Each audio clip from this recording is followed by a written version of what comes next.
یو د کلام نه مخکې یو دوه درې شعره ویم چې ماښام نشه پکار ده هغه چې هر څنګه وي. ماښام نشه پکار ده هغه چې هر څنګه وي. د شپې دمه پکار ده هغه چې هر څنګه وي.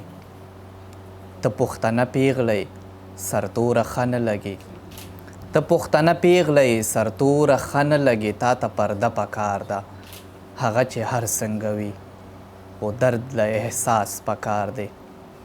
درد ته احساس پکار دی. احساس ته سترګې د زړه. زړه له جذبه پکار ده هغه چې هر څنګه وي. یو کلام نوی چې هغه چې حقو ته ګویا دی زندانی خو به وي.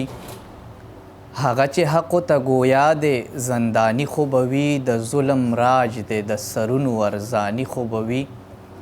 که څوک مو هر څومره په سپکو کاڼو وتلي خو که څوک مو هر څومره په سپکو کاڼو وتلي خو زمونږ په زړونو کې جذبه باچاخاني خو به وي. او دا کومه لوبه چې روانه ده د مړو ژوندو دا کومه لوبه چې روانه ده د مړو ژوندو دوی سره خامخا څه مرسته آسماني خو به وي. او زه هر څه وینم او ګورم خو غلی یمه. زه هر څه وینم او ګورم خو غلی یمه. زما په سترګو کې د حال ترجماني خو به وي. بیا د ماکو شوه د وینو سیلابونه راغلل. بیا د ماکو شوه د وینو سیلابونه راغلل. باداره وایه که نه نوي کهاني خو به وي. او د مرګ له ویرې له دې ښاره چرته لرې ځمه. د مرګ له ویرې له دې ښاره چرته لرې ځمه. روزګار دې نه وي سلامت زما ځواني خو به وي.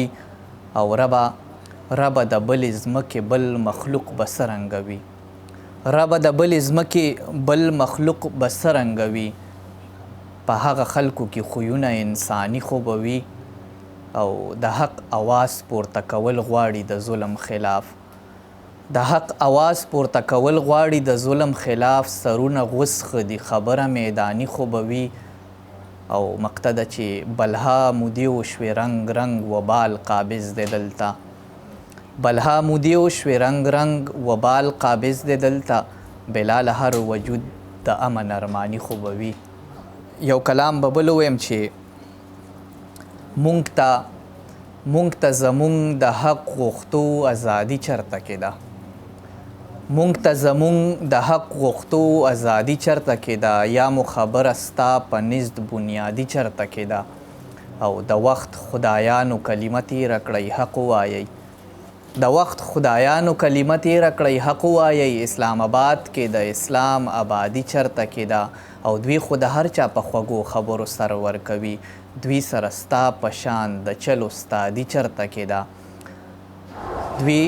دوی خو د هر چا په خوږو خبرو سر ورکوي. دوی سره ستا په شان د چل استادي چرته کې ده. او بلاله پام د سرو مچو په کور گزار مه کوه.